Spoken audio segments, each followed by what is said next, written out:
ஊடகவியலாளர் சுப்பிரமணியன் ராமச்சந்திரன் அவர்கள் கலிகை சந்தியில் உள்ள இராணுவ முகாமிலே மறைக்கப்பட்டு அங்கே விசாரணைக்கு உட்படுத்தப்பட்டு 2007ஆம் ஆண்டு அவர் கைது செய்யப்பட்டு இன்று வரை 19 வருடங்களாக அவர் இன்று காணாமல் போயிருக்கின்றார்.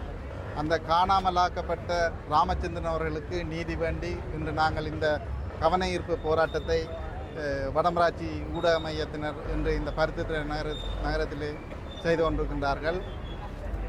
உண்மையிலேயே இன்று வரை பல நூற்றுக்கணக்கான ஊடகவியலாளர்கள் தங்களுடைய குரல்களை நசுக்கு நோக்கோடு இந்த அரசாங்கம் கடந்த கால அரசாங்கங்கள் செயற்பட்டு கொண்டிருக்கின்றது. பல ஊடகவியலாளர்கள் இந்த மண்ணிலே கொல்லப்பட்டிருக்கின்றார்கள், காணாமலாக்கப்பட்டிருக்கின்றார்கள்.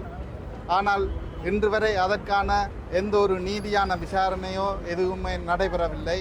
அதுக்கு ஒரு பொறுப்பு கூறல் இல்லை. நிச்சயமாக இந்த ஊடகவியலாளருக்கு ஒரு நியாயமான ஒரு நீதியான விசாரணை நடத்தி என்ன நடந்தது என்பது கண்டறியப்பட வேண்டும்.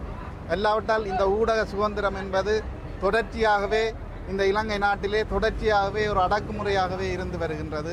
ஊடகவியலாளர்களுக்கு சரியான ஒரு பாதுகாப்பில்லை, அச்சுறுத்தல் காணப்படுகின்றது. கூடுதலாக இந்த பயங்கரவாத தடுப்பு பிரிவினர் இந்த ஊடகவியலாளரை அச்சுறுத்துவரும் அவர்களை விசாரணைக்கென்று அழைப்பதும் இவ்வாறு ஒரு ஊடகத்தை அடக்குகின்ற செயற்பாட்டிலே இந்த ஸ்ரீலங்கா அரசாங்கம் தொடர்ச்சியாக ஈடுபட்டு கொண்டிருக்கிறது. இதை நாங்கள் வன்மையாக கண்டிக்கின்றோம்.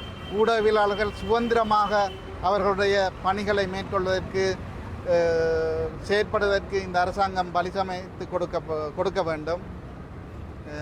காணாமல் ஆக்கப்பட்டிருக்கின்ற இந்த ராமச்சந்திரன் அவர்களுடைய குடும்பம் இன்று கூட அவரை தேடி அலைந்து திரிந்து கொண்டிருக்கின்றது. ஆனால் அவருக்கு என்ன நடந்தது என்பது கூட இன்று வரை தெரியாது. சாதாரணமாக அவர் ஒரு ஊடகவியலாளராக பணியாற்றி கொண்டிருந்த அந்த ஊடகவியலாளரை இன்று காணாமல் செய்திருக்கின்றார்கள். ஆகவே இந்த ஊடக தர்மம் என்பது இந்த நாட்டிலே பேணப்பட வேண்டும். ஊடகவியலாளர்கள் இதுவரை காலமும் கடத்தி காணாமலாக்கப்பட்டு இருக்கின்ற இந்த ஊடகவியலாளருக்கு ஒரு நீதியான விசாரணை நடத்தி அவர்களுக்கு நீதியான ஒரு நீதியை பெற்றுக் கொடுப்பதற்கு